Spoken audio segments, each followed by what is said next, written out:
Muy bien, bienvenidos a Liderar Cuidando, este espacio donde exploraremos el liderazgo sanitario desde la mirada profunda centrada en el cuidado, la ética y las personas.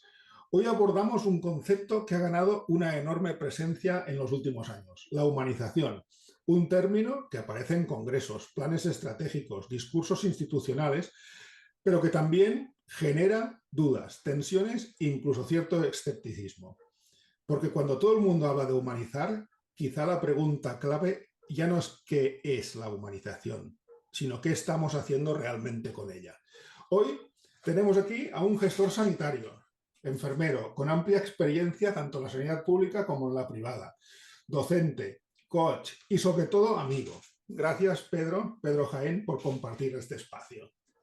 Ya sabes, siempre hablar contigo es un placer y aquí estamos para aclarar o complicar más el tema de la humanización. Bueno, Pedro, yo he preparado una serie de preguntas que antes de cada una de ellas voy a explicar un poquito, no me quiero enrollar porque te toca enrollarte a ti, como solemos hacer habitualmente, ¿no? En los últimos años hemos visto que la humanización se ha incorporado al lenguaje habitual del sistema. Está en las agendas, en los proyectos, incluso en algunos valores corporativos. Pero también hay que decir que se convive con realidades complejas, la sobrecarga de los profesionales, la presión estructural, la falta de tiempo para el cuidado, lo que genera cierta disonancia entre lo que se dice y lo que se hace. Por eso la primera pregunta que debo hacer es casi obligada. ¿Cómo ves la humanización a día de hoy dentro del sistema sanitario? ¿Y estamos ante un cambio profundo o más bien ante una narrativa bien intencionada? Bueno, pregunta clave. Yo creo que a veces la humanización para mí está en una encrucijada. Está en una encrucijada porque sí que ha habido mucho voluntarismo, sí que ha habido un bombardeo por parte de las instituciones de protocolos, de normas internas sobre humanización, pero claro, hay una realidad que yo creo que es así, y esto podíamos verlo, ¿no? El sistema tiene una base muy frágil, está muy tensionado. Entonces, difícilmente podemos añadir el tema de humanización. Yo recuerdo en mis tiempos, y ahora quizá desde verlo desde la barrera, por mi jubilación, etcétera, que en mis tiempos de inicio hablábamos de calidad. Y cuando yo miro atrás lo que era calidad, veo que estamos haciendo lo mismo con humanización. Eso sí, lo que nosotros cuando calidad llegó a hacerse, sí, efectivamente, pero se discutió mucho. Y la humanización está en esa encrucijada, en la que se discute mucho, porque los profesionales les dicen, ¿cómo quieres que hagamos esto si no tenemos tiempo? ¿Cómo quieres que hagamos esto si no podemos mirar a los ojos al paciente? Si hoy no has cubierto a 2 personas, si la estructura no me lo permite. Ese es donde yo veo la encrucijada en estos momentos. Muy bien, Pedro. Coincidimos como siempre, en estas reflexiones, ¿no? La falta de tiempo impide tener unos cuidados de calidad y eso es básico, ¿no? Por mucho que hablemos de humanización. Y cuando hablamos de humanización y es un término tan popular que hoy en día se humaniza todo, corremos el riesgo de que se diluya. La humanización se puede convertir en una etiqueta, un eslogan o incluso en una herramienta de reputación. Y aparece una discrepancia importante entre la humanización y la transformación cultural real o que la humanización es un elemento decorativo. Desde tu experiencia, que combina práctica y gestión, ¿dirías que la humanización actual es auténtica o en muchos casos es un poco más artificial? Hombre, en teoría tendría que ser auténtica, porque en nuestros años de estudio, en nuestros años de trabajo directamente en línea, ya somos humanos y tratamos a personas humanas. Pero yo recuerdo ahora hace mucho tiempo, cuando decimos eso de hace tiempo ya me preocupa, porque quiere decir que ya estamos llegando, que en un congreso donde fui invitado, que creo que estabas tú también, hubo un ponente que repitió como unas 10 veces, que a mí me sorprendió. Explicaba cómo habían hecho la humanización y entre cada apostillaba, porque se está copiando, porque se está copiando, porque se está copiando. En aquel momento yo no tuve manera de preguntarle qué es lo que se estaba copiando, porque la humanización es de todos. el que usted haga unos protocolos, el que usted llene su unidad de vinilos, el que usted permita que los pacientes sean visitados por sus familiares en todo momento. Eso se puede, no es que se copie, es que es una cosa que tendría que ser permeable a todas las instituciones. A mí aquello ya me sorprendió en aquel momento. Entonces dije, bueno, aquí lo que estamos haciendo es cosmética. Yo lleno de vinilos, lleno de música, pero resulta que, o los paseos con los pacientes, que cuando alguien tiene que llevar al paciente a pasear, resulta que no hay personal suficiente. Ahí es donde está el verdadero peligro. Y la humanización necesita dinero, necesita material y necesita personas. Sin eso, siempre será una cosmética y no será real, teniendo en cuenta que hay unidades que sí lo están haciendo.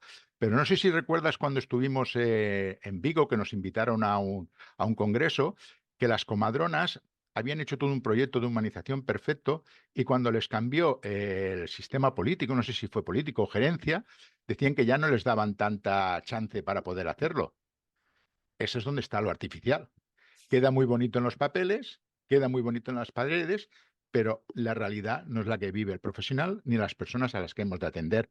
Yo creo que está en ese equilibrio, real o artificial. Y aquí es donde, bueno, la gente que sí que parte de la humanización tendría que hacer que la balanza se girara a lo real y no a lo artificial. Muy bien, muy buena reflexión, Pedro. Ahora vamos a hablar de otro punto clave que sería ¿de quién depende realmente humanizar? Normalmente siempre se las cargan los profesionales sanitarios, ¿no? La profesional asistencial, debido a su vocación, a que las profesiones sanitarias, ese mantra que se repite de que son, pues sí, vocacionales, ¿no? Corresponde esa humanización. Pero entonces nos damos cuenta que la humanización, a mi entender, no es una cuestión individual, sino sistémica. Y aquí es donde te pregunto, ¿quién debe ser el principal agente que humanice el sistema sanitario? ¿Y es justo que lo depositemos únicamente en los profesionales, la capacidad y la responsabilidad de humanizar? Yo creo que no es justo que se cargue a los profesionales. Le he dado muchas vueltas a esto. Le he dado muchísimas vueltas. En principio yo pensaba en un triángulo, la institución, los profesionales, las personas que son atendidas, las familias, aquí los pondré en el mismo pack, pero precisamente también en otra mesa redonda donde nos tocaba cerrar a nosotros con una charla, que por cierto se comieron todo el tiempo y me quedaron solamente 5 minutos para hacerla, y era de humanización. Lo siento, aquí lo lanzo, ¿no? Porque vendemos mucho, pero luego no nos preocupamos de los demás. Yo les presentaba un dato, un 84%.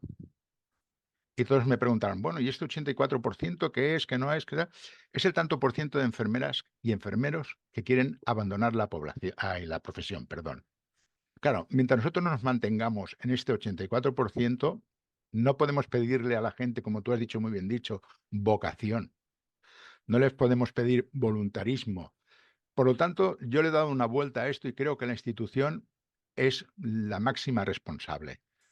Porque aparte de hacer los protocolos, los proyectos, tiene que dar estructura. Y eso no lo puede dar un enfermero de base, no lo puede dar una supervisora, no lo puede dar un adjunto.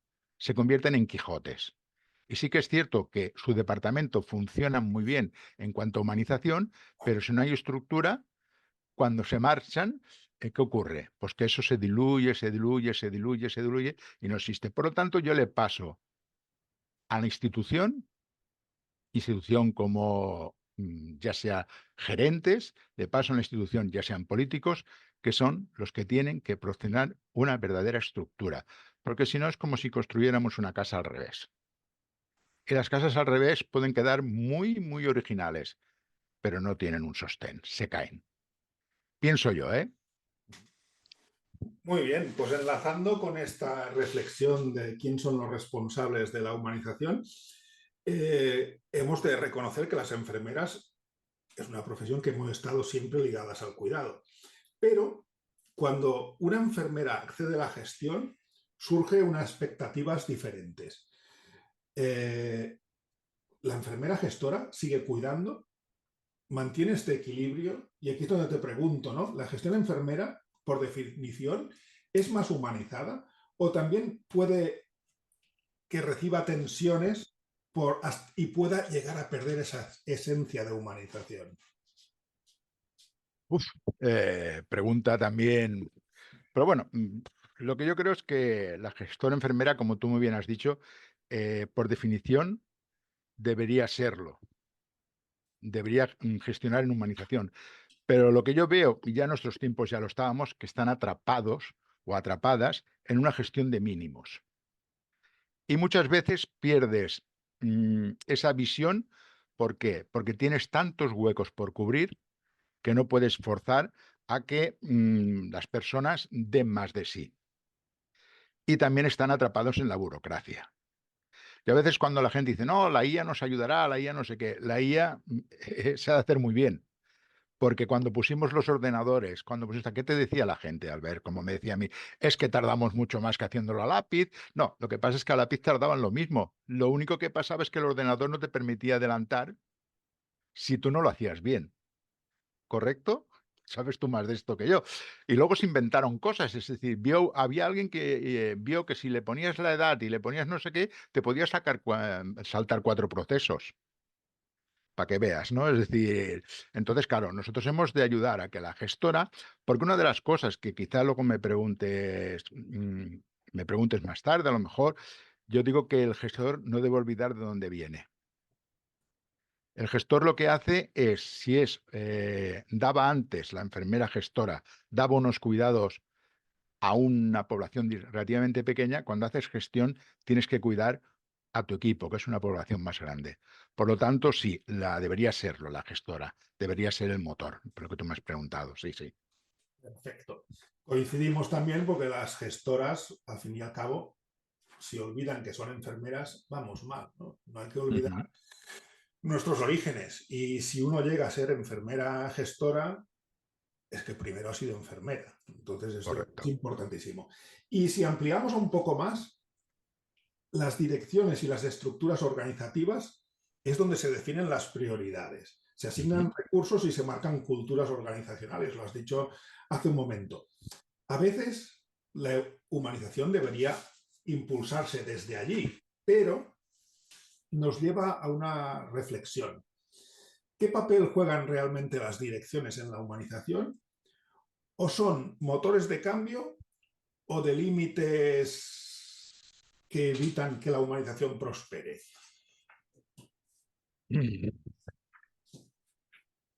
Evidentemente, yo creo que no son motores de cambio algunas, porque si tú estás enfocado meramente en el tema economicista, difícilmente puedes hacer algo que sea humano.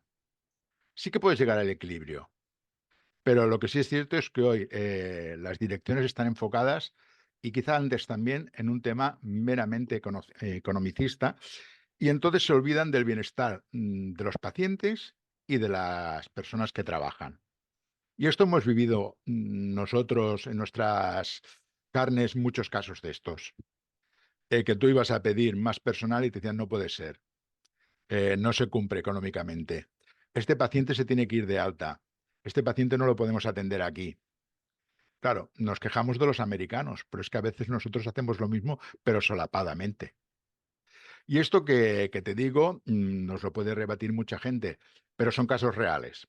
Porque si tú ya algo tenemos, es que lo que decimos está basado en hechos reales y a veces disimulados, para no exponer al actor a lo que es. Pero todos hemos vivido esto. Este paciente aquí no, este paciente de alta. ¿Por qué? Las uvas, todo lo que tú quieras, la atención, el material. No sé si tú recuerdas, y quizás me repito, cuando nosotros nos invitaron a un congreso de compras, y yo recuerdo que yo tengo las manos muy grandes y me puse el guante y se rompía, y delante mío estaban todo de gestores y departamentos de compra. Y digo, hombre, es que miren, ve esto, si los vamos rompiendo así, resultará que será más caro. No lo compren barato, compren lo normal y que se haga un buen uso de eso. Por eso digo que mientras tengan una idea de lo que es eh, paciente, proceso igual a dinero, difícilmente van a captar que la persona, ya sea el enfermo o los profesionales, no somos una carga, sino somos un activo de la organización. Coincido otra vez porque siempre Pedro Jaén y Albert Cortés siempre hemos puesto ejemplos basados en nuestra experiencia.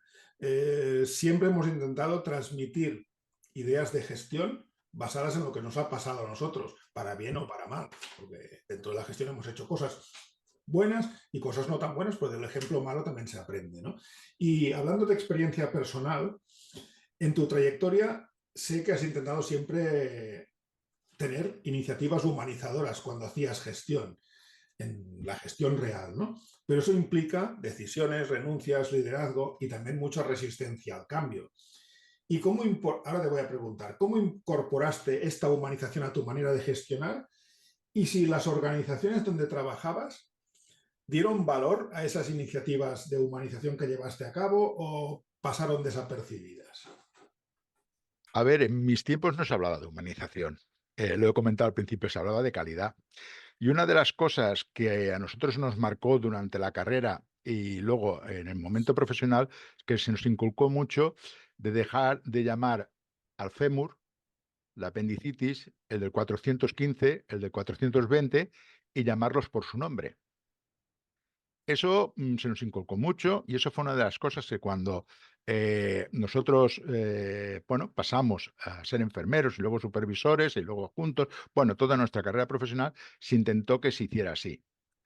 Porque yo recuerdo todavía, y tú has ido, pues eso, de Vall d'Hebron, ¿te acuerdas de aquellos uniformes verdes cuando entraba el paciente con aquella taquilla? Le quitábamos el reloj, le quitábamos tal, y como supervisores firmábamos un papel para que pudieran visitarlos la familia, el pase amarillo famoso. Entonces, eso es lo que nosotros intentamos ir quitando, ir quitando. Yo creo que fue una manera de humanizar, que la persona se le llamara don Antonio o María, como ellos nos permitieran llamarlo, y tener ese momento de poder sentarnos con ellos. Eso fue lo que nosotros hicimos. La humanización vino más tarde. Y luego imagino que podemos hablar hemos hablado antes de moda o no moda, vino más tarde. Y sí es cierto que también nos basábamos en los criterios de calidad. Yo recuerdo que todavía se pasaba una encuesta de la comida en aquellos tiempos. Y decía, siempre salía que la tortilla era malísima. Recuerdo cuando nos sentábamos a hablar de eso, decían, no, es que los pacientes dicen que la tortilla era malísima. La parte hotelera, 6 pacientes en una habitación. Yo cuando hacía prácticas en el clínico había entrado en habitaciones de 12. Imagínate. Esto ahora se fue mejorando la parte hotelera y ahora como mucho tienes 2 y si ves a alguien que puede molestar al paciente de al lado, te preocupas de cambiarlo a una habitación aquella típica individual que teníamos antes, que ya sabemos para qué se utilizaba. Entonces es eso, en aquellos tiempos no se hablaba de humanización. Se hablaba de humanización, pero no se le ponía etiqueta. Porque ¿qué acto más humanizado es que me llamen a mí, Pedro, qué le pasa? Aquí estamos para poder ayudarlo. Sin Ese duda, era lo que nosotros hacíamos. sin duda, es que el personalizar la asistencia es humanizar y eso no hace falta que esté descrito en un plan de humanización. Esto ya sale de la interpretación personal de cada uno y de tratar a las personas como se merecen, ¿no? Y eso, el personalizar el cuidado es fundamental. Y ahora, después de esta experiencia personal, viene una pregunta un poco compleja de responder, porque hay un debate que empieza a emerger con fuerza, ¿no? Que la humanización se está mercantilizando. Hay cursos, certificaciones, consultorías, sellos de calidad. Hay todo un ecosistema que crece alrededor de este concepto que tanto tú, yo y muchos de los que nos están escuchando creemos, ¿no? Y la pregunta incómoda es esta. ¿La humanización se está convirtiendo en un negocio o existe un riesgo de que este concepto de humanización se pervierta en pro o en objetivo mercantilista? Yo te diría que la verdadera humanización no necesita etiquetas comerciales. Necesita ética, respeto y presupuestos. Todo lo demás puede ser bueno, puede ser añadido, pero vuelvo a repetir, los que nos oigan ahora hablar van a decir, Pedro es muy pesado. Es que este es el proceso que se ha ido repitiendo con el tema de la calidad. Yo recuerdo que había en mis tiempos como 200 cursos de calidad. aparecieron no sé cuántas empresas que te certificaban, si no tenías el sello no eras bueno, cuando a lo mejor se hacía mejor. Claro, a las empresas tenías que pagarles. Y a veces cuando veías quién estaba en esa empresa, veías que había sido el que promocionaba lo otro. Eso, pues como que duele un poco, ¿no? Cuando tú pones sobre la mesa en que estamos cayendo, pero vuelvo a repetir, la humanización no necesita etiquetas comerciales. Lo que necesita son presupuestos y respeto. Eso es lo que yo creo que evitará que se mercantilice, que ya está mercantilizada, ¿eh? Si la gente entra en el mundo de la red, verá cuántos cursos hay, y yo solamente les pido una cosa, mirar los nombres. Y se repiten, se repiten, se repiten. ¿Y sabes lo que es peor? Que estos nombres que se repiten, se repiten, se repiten, no te dejan a ti a veces opinar de forma como estamos opinando tú y yo hoy aquí. ¿Tú te acuerdas del concepto de humanización? Pues aquí está todo dicho. Sí, sí, lo vimos hace un tiempo, se habló de la humanización, ¿no? De la humanización con humo, y eso es lo que hemos de evitar. Evitar que Exacto. la humanización pues, pase a ser ese patrimonio que debe ser de todos, lo hemos dicho a lo largo de esta charla, desde las direcciones, a los mandos intermedios, a los pacientes, a los profesionales y a las familias y a la comunidad. Todo el mundo juega, ¿no? Lo que hemos hablado tantas veces de la cadena de la humanización, donde estamos todos, porque la humanización no depende de nadie. Hay alguien que la tiene que poner en marcha, otros la deben ejecutar y otros deben creer.